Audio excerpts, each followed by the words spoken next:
আসসালামু আলাইকুম।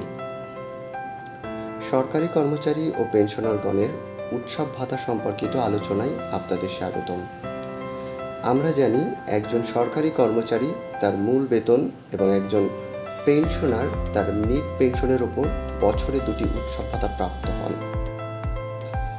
তবে এই বছর সরকারি কর্মচারী বা পেনশনার সবাই বর্তমানে উৎসব ভাতা কত হবে এটা নিয়ে একটু দ্বিধার মধ্যে রয়েছেন। উৎসব ভাতা ইএফটি হবার পরে অনেকেই ভাবছেন যে তিনি উৎসব ভাতা কম পেয়েছেন। অনেকের কাছেই এই উৎসব ভাতা কম পেয়েছেন সেটা মনে হবারও যথেষ্ট কারণ রয়েছে।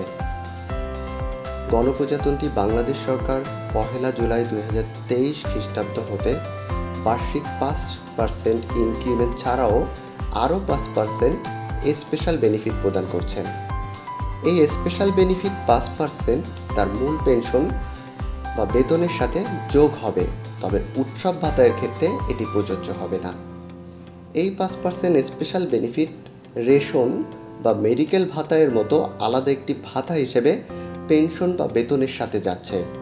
এই 5% স্পেশাল বেনিফিটের ফলে পেনশনারগণের নিট পেনশন বা বেসিক পেনশনের উপর কোনো প্রভাব পড়ছে না, তাই উৎসব ভাতায়ের সাথেও এটি যোগ হবে না। তাহলে উৎসব ভাতা কত হবে? আমরা একটা ফিক্সেশন টেবিলের মাধ্যমে দেখব যে একজন পেনশনার কত টাকা উৎসব ভাতা পাবেন। উদাহরণস্বরূপ উল্লেখিত ফিক্সেশন টেবিল অনুসারে একজন পেনশনারের 1 জুলাই 2023 খ্রিস্টাব্দ তারিখে 5% ইনক্রিমেন্ট যোগ হয়ে নিট পেনশন হয়েছে 10,938 টাকা 40 পয়সা। এই 10,938 টাকা 40 পয়সা এর উপর ভিত্তি করেই তার উৎসব ভাতা প্রদান করা হবে, অর্থাৎ তিনি 10,938 টাকা 40 পয়সা উৎসব ভাতা প্রাপ্য হবেন। আমরা অন্য একটা টেবিলে দেখতে পাচ্ছি উল্লেখিত পেনশনারি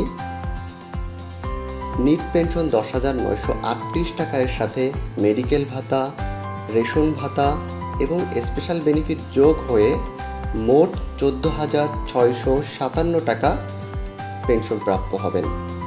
এক্ষেত্রে 546 টাকা 92 পয়সা স্পেশাল বেনিফিট যোগ হচ্ছে, তবে উৎসব ভাতায়ের ক্ষেত্রে তিনি নিট পেনশনের সমপরিমাণ টাকা প্রাপ্য হবেন।